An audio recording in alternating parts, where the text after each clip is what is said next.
नमस्कार, श्रीमती मोहरी देवी तापड़िया कन्या महाविद्यालय जसवंतगढ़ के इस यूट्यूब चैनल पर मैं प्रवक्ता हनुमान शर्मा आप सभी विद्यार्थियों का हार्दिक स्वागत और अभिनंदन करता हूं। प्यारे विद्यार्थियों, बीए तृतीय प्रश्न कक्षा में हिंदी साहित्य विषय के अंतर्गत आधुनिक काव्य जो आपका प्रथम प्रश्न पत्र है, उसमें कवि सूर्यकांत त्रिपाठी निराला जी की कविता जागो फिर एक बार और बादल राग से संबंधित महत्वपूर्ण प्रश्नोत्तरों को देख रहे हैं। प्यारे विद्यार्थियों, कवि सूर्यकांत त्रिपाठी निराला जी से संबंधित जो प्रश्न है वो आज का जो महत्वपूर्ण प्रश्न है वो देखिए। प्यारे विद्यार्थियों, निराला काव्य के भाव पक्ष या अनुभूति पक्ष की विशेषताओं पर 100 उदाहरण प्रकाश डालिए।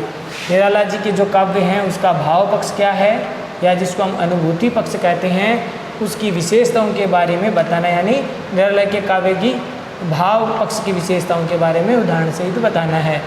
या फिर ये प्रश्न इस प्रकार से आ सकता है, निराला समृद्ध भावबोध और व्यापक यथार्थ चेतना के कवि हैं।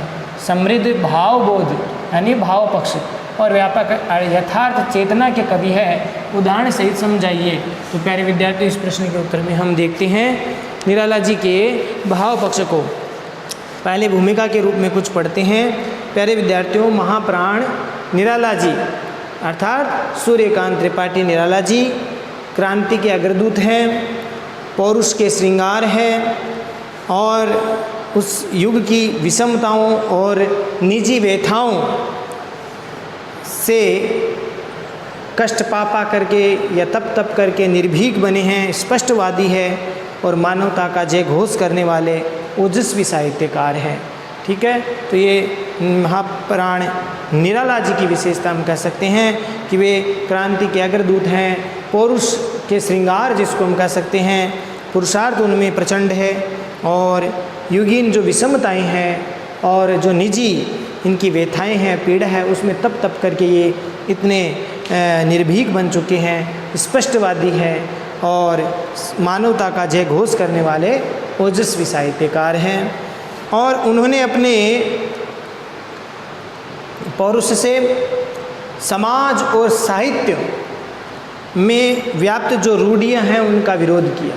अपने काव्य में उन्होंने समाज में व्याप्त जो रूढ़ियाँ हैं, अंधविश्वास है, पाखंड है, इनका इन्होंने विरोध किया और साथ ही साथ काव्य में दयाशीलता भी दिखाई है। और दयाशीलता के आधार पर यानी उन्होंने जो शोषित है, पीड़ित है, जो विवश है, पीड़ित है, जो शोषित है, विवश है, ऐसे मानव जाति के प्रति निराला जी अपने काव्य में जो है उनके प्रति सहानुभूति, करुणा, दया, ये भाव, मानवीय जो भाव है, इनका प्रकाशन उन्होंने अपने काव्य में किया है।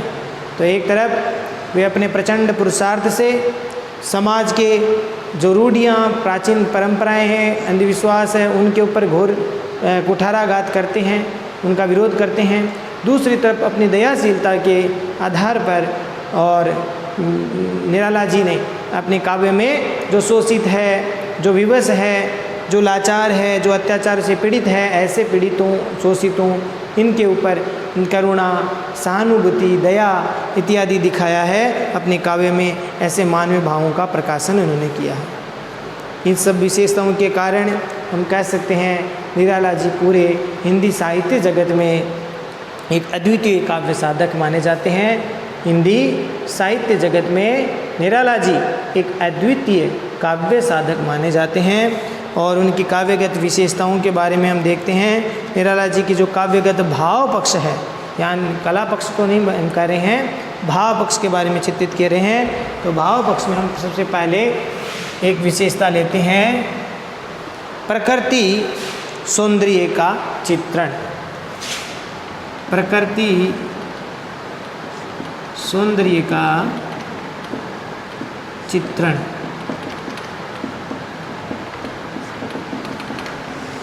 प्यारे विद्यार्थियों, इस विशेषता में, भाव पक्ष की इस विशेषता में निराला जी के काव्य के भाव पक्ष के बारे में देखिए कि इनके काव्य में प्रकृति को बहुत ही स्वतंत्र महत्व के रूप में या उसकी स्वच्छंदता के रूप में स्वीकार किया है।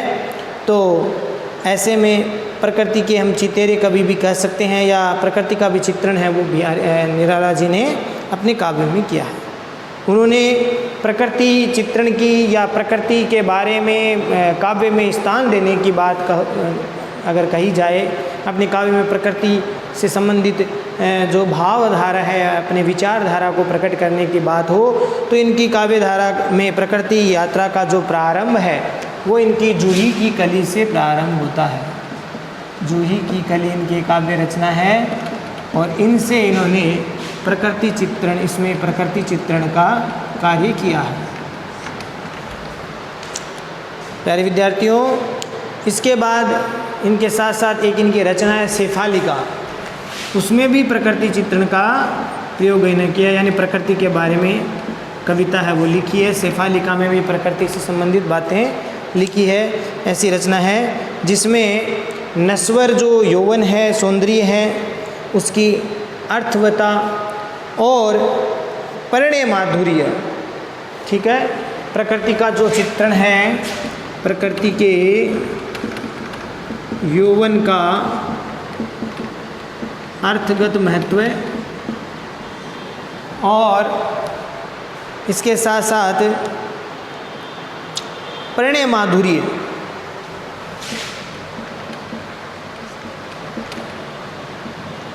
का रूप मुखरित हुआ इनके काव्य में।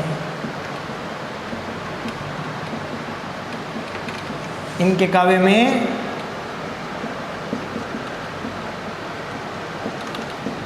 प्रकृति के यौवन का अर्थगत व परिणय माधुर्य का रूप मुखरित हुआ है। और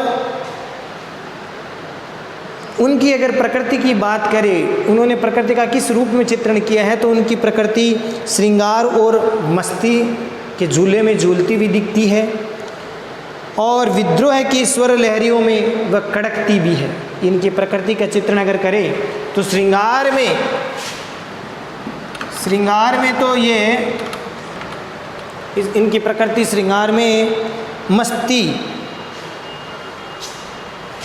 में झूलती है, यानी प्रकृति सौंदर्य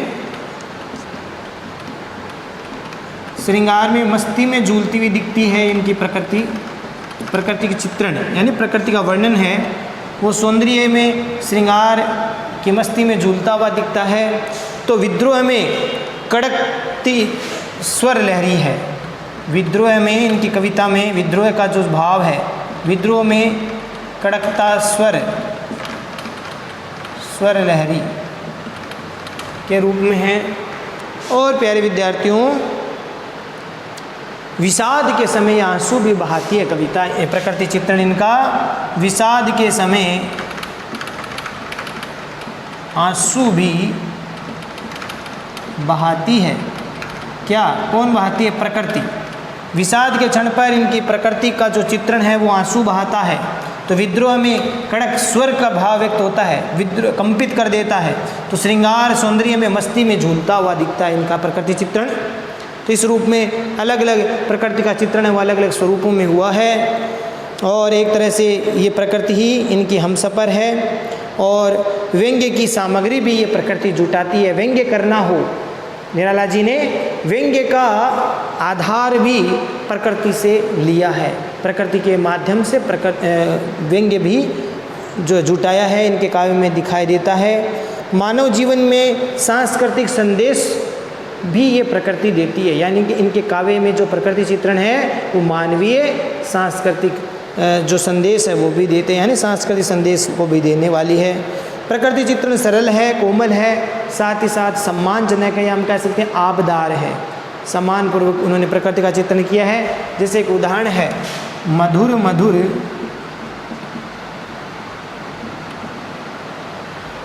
मधुर मधुर है उसके दोनों अधुर।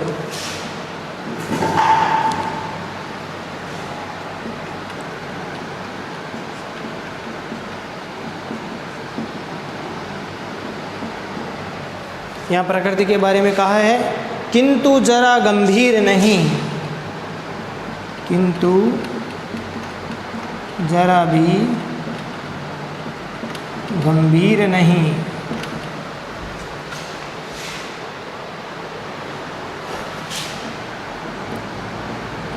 उसमें हास विलास।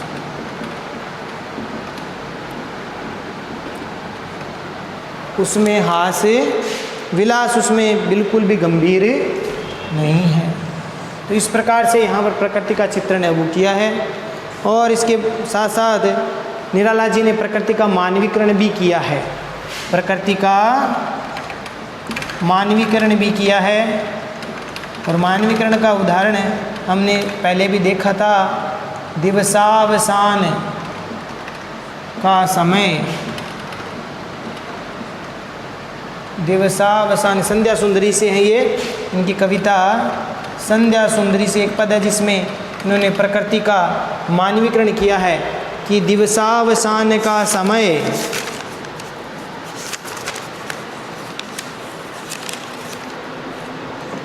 मेघमय आसमान से उतर रही, मेघमय आसमान से उतर रही, उतर रही वह संध्या सुंदरी,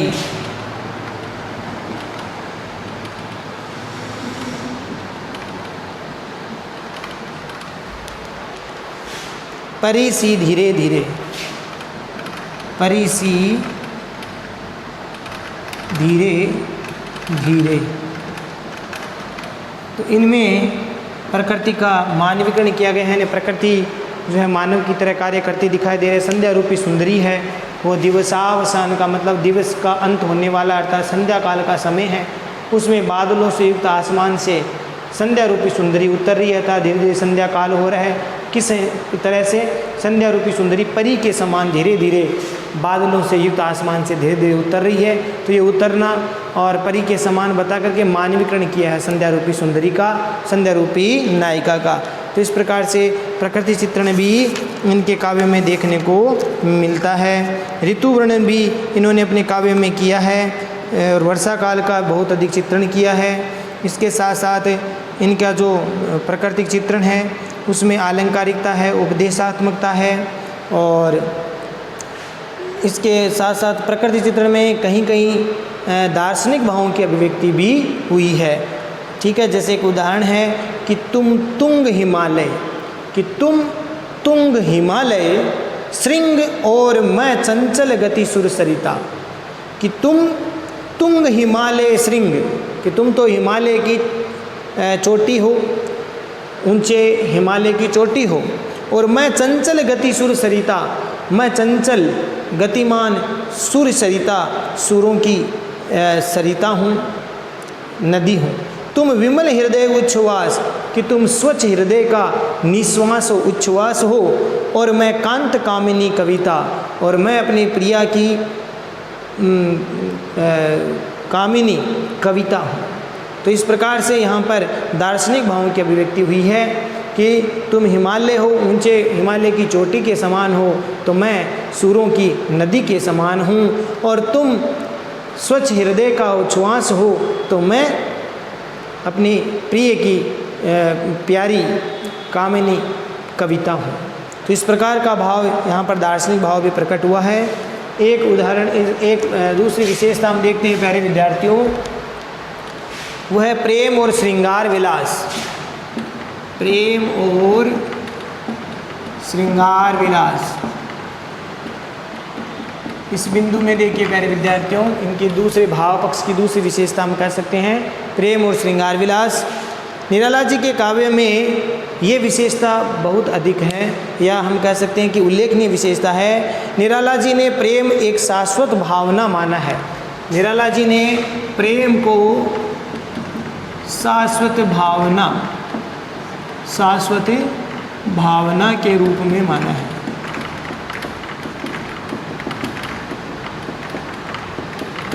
निराला जी ने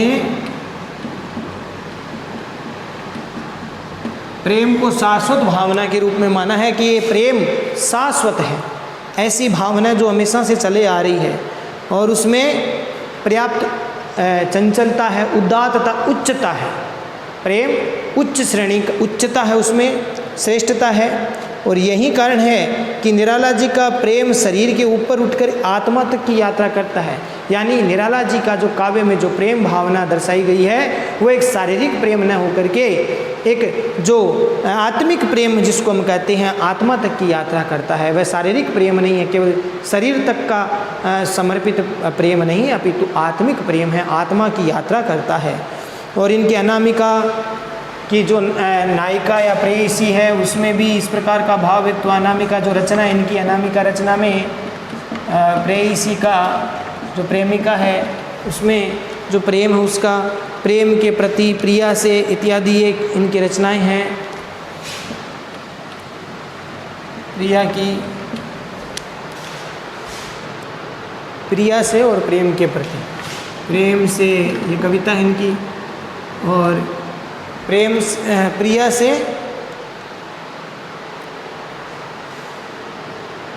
और प्रेम के प्रति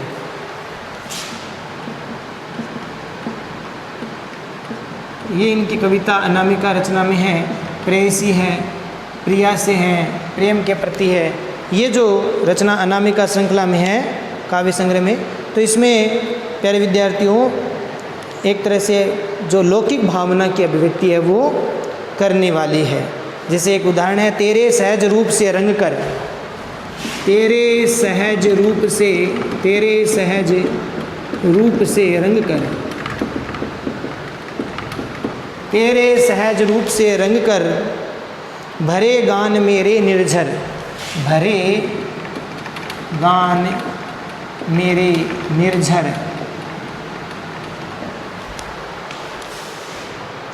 भरे अविरल सर, भरे अविरल सर, स्वर से मेरे सिक्त हुआ संसार, सर स्वर से मेरे सिक्त हुआ, मेरे सिक्त हुआ संसार। तो इन पंक्तियों में प्यारे विद्यार्थियों निराला जी के प्रेम और श्रृंगार विलास का चित्रण हुआ है कि तेरे सहज रूप से रंग करके, तुम्हारे सहज स्वाभाविक रूप से रंग करके, भरे गान मेरे निर्झर, मेरे जो गीत है वो निर्झर के समान अर्थात झरने के समान बहने लगे हैं। भरे अविरल सर, और इन झरनों से मेरे इन भावों रूपी जो झरने हैं तुम्हारे सहज रूप को देख करके, रंग करके, तुम्हारे सहज सौंदर्य रूप को देख करके और उसमें रंग करके मेरे जो गान है, मेरे गीत है वो निर्झर की भांति बहने लगे हैं। और उससे भरे अविरल सर, लगातार जो तालाब है, हृदय का जो तालाब है, सरोवर वो भरने लग गए हैं। स्वर से मेरे सिक्त हुआ संसार, मेरे इस अविरल सर के स्वर से, गान से ये सारा संसार भीग गया है, सिक्त हो गया है, भीग गया है, डूब गया है। तो इस प्रकार का भाव यहाँ पर व्यक्त हुआ है। तो प्रेम का भाव और विरह और मिलन दोनों का चित्रण इनके काव्य में देखने को मिलता है। और जूही की कलियों में इनकी जो है रचना, इसमें प्रेम का काफ़ी चित्रण है वो किया गया है। तो आशा करता हूँ प्यारे विद्यार्थियों यहाँ तक आपको समझ में आ गया होगा। तो निराला जी काव्य में प्रेम और श्रृंगार विलास का चित्रण भी किया गया है, ये भी भाव पक्ष की इनकी एक विशेषता है। तो आशा करता हूँ आज ये दोनों विशेषता आपको ठीक से समझ में आ गई होगी।